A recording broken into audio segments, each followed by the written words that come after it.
Lewis Hamilton just said something Ferrari never wanted the world to hear, and it changes everything after Japan. Because this was not a bad race. Leclerc finished on the podium. Hamilton finished fourth. From the outside, it looks like Ferrari is back. But inside the team, the reality is completely different. Hamilton admitted they are losing massive performance. Not just in corners, not just on straights, overall. And the most shocking part, Ferrari doesn't even know exactly why.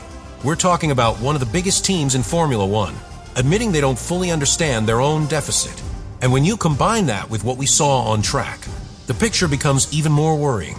Every lap, Ferrari gained time in the corners and lost it instantly on the straights, over and over again, which points to one thing: a structural problem.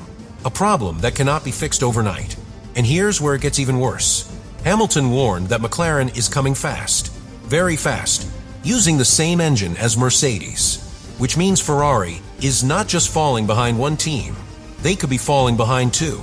So this is no longer about one race. This is about the entire season. Stay with me and subscribe to the channel, because what Hamilton revealed after Japan might explain why Ferrari is already losing the fight. At the start, everything looked exactly how Ferrari wanted it. Clean launch, strong positioning, both cars in the fight. No chaos, no mistakes, just control. Leclerc executed perfectly. Aggressive off the line, sharp, precise. He gained positions instantly, put himself right behind the leader, exactly where Ferrari needed him. And for a brief moment, it felt different, like this could finally be their race, like the pace was there, like the car was responding, like the gap to Mercedes was closing. But then, reality started to show itself, not all at once, not dramatically, but lap by lap, quietly, consistently. And this is where the illusion began to break, because once the field settled, once the tires stabilized, once fuel loads evened out, the true pace appeared.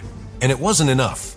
Leclerc was pushing, hitting his marks, maximizing every corner, but he couldn't escape. Not from Russell, not from Piastri.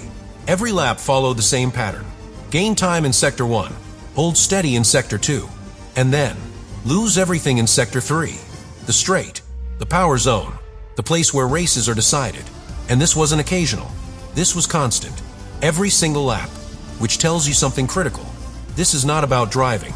This is not about setup. This is about the car. Now shift your focus slightly, because while Leclerc was fighting at the front, Hamilton was doing something very different. He wasn't attacking. He wasn't forcing the issue.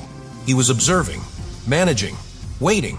And that difference in approach reveals something important, because Hamilton understood early that pure pace wasn't enough. He knew this race would not be won on speed alone. It would be decided by timing, by strategy, by moments. And that's exactly where things changed. Because just before everything unfolded, Ferrari made a call. Leclerc into the pits. One lap earlier than planned. A safe decision. A logical one. Based on tire data. Degradation. Simulation. Everything made sense. Until it didn't. Because one lap later, the safety car came out. And in Formula One, that changes everything. Suddenly, what was a correct decision becomes the wrong one. Leclerc lost track position, lost advantage, lost control of the race, and there was nothing he could do. But Hamilton did the opposite. He stayed out, waited, and then pitted under the safety car. Free stop, no time lost, maximum gain.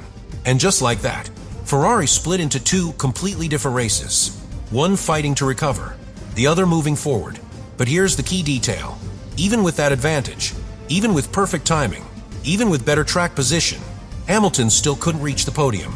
And that is where the real problem begins. Because at that point, everything was aligned for him. Fresh tires, better track position, clean air, momentum. On paper, it was the perfect scenario. The kind of situation where a driver like Hamilton usually converts, closes the gap, finds the move, takes the position. But that moment never came. And that's what makes this so revealing. Because it wasn't about opportunity. He had it. It wasn't about experience. He has more than anyone. It wasn't even about execution. He drove a clean, controlled race. The problem was something much simpler. He didn't have the car to finish the job. Now this is where things become impossible to ignore. Because during that second stint, Hamilton actually showed strong pace. At times, faster than the cars ahead. Closing in, applying pressure, lap after lap. And for a moment, it looked like the overtake was coming, like it was just a matter of time. But then, the same pattern returned. Every time he got close, the straight exposed a difference. He would gain through the corners, carry more speed, position the car perfectly, and then lose it all again on the straight, like hitting a wall you cannot see. And this is exactly what he was talking about after the race. Not a small deficit, not something you can mask with driving. A limitation, built into the car itself. Because when you cannot complete an overtake, even with better tires, even with better timing, even with clean execution, that tells you everything. Now, connect that to what Hamilton said. They are lacking power, lacking efficiency, and more importantly, they don't fully understand where that loss is coming from. That is the key. Because if the issue was clear, they could fix it, develop it, target it. But uncertainty is the biggest problem in Formula One, because it slows everything down. Development, decisions, progress. And while Ferrari is trying to understand, other teams are improving, rapidly, relentlessly. Which brings us to another detail that didn't get enough attention. Hamilton mentioned the chassis as well, not just the engine. He said that, at least in Japan, even the car through high-speed corners wasn't at the level of Mercedes. Now that changes the entire picture, because before this race, the belief was clear. Ferrari had a strong chassis, a weaker engine. Fix the engine and you close the gap. Simple, but Suzuka suggests something different. The gap is not one-dimensional. It's layered. Engine, energy deployment, high-speed balance, all connected, all affecting performance. And that makes the problem much harder to solve. Because now you're not fixing one weakness. You're trying to correct an entire system, while still racing, while still scoring points, while still under pressure. And that's why Hamilton's tone mattered so much. He wasn't frustrated. He wasn't emotional. He was analytical, direct, almost concerned, because he recognizes this pattern. He has seen it before. A team that looks competitive on the surface, but lacks the underlying performance to actually win. And the danger in that situation is that it can go unnoticed for too long, because results like a podium, like a fourth place, they hide the problem. They make things look better than they are. But inside the team, the data tells the truth, and the data is clear. Ferrari is not close, not yet, and if nothing changes quickly, that gap will only grow, which leads to the question nobody inside Ferrari can avoid now. Are they fighting for wins, or just fighting to stay where they are? And this is where the situation becomes uncomfortable for Ferrari, because the results are telling one story, but reality is telling another. A podium, a fourth place, solid points. From the outside, it looks like progress, like they are still in the fight. But inside the data, inside the performance, there's a completely different picture forming. And Hamilton sees it clearly, because he's not just looking at where they finished. He's looking at how they got there. And more importantly, why they couldn't go further. Now think about this. If everything had gone perfectly for Ferrari, if Leclerc had stopped under the safety car, if strategy had worked in their favor, if track position had been ideal, would they have won? No, that's the key. Even in the best possible scenario, they were still not the fastest car. And that's the reality Hamilton is pointing at. Not mistakes, not bad luck. Performance, pure performance. Because championships are not won by optimizing weekends. They are won by having the best car. And right now, Ferrari doesn't have it. Now here's where the pressure starts to build. Because the season is just getting started, which sounds like a good thing. Time to improve, time to develop, time to react. But it also means something else. Every other team has that same time. Mercedes is already ahead, and still improving. McLaren is getting closer, faster every race, more consistent, more dangerous, and Ferrari is trying to understand its own problem. That's the difference. One team is building on strength, another is chasing answers.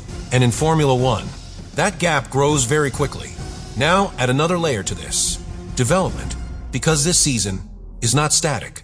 It's a development race. Upgrades, packages, aerodynamics, energy systems, everything evolves. And if you don't fully understand your baseline, every upgrade becomes a gamble.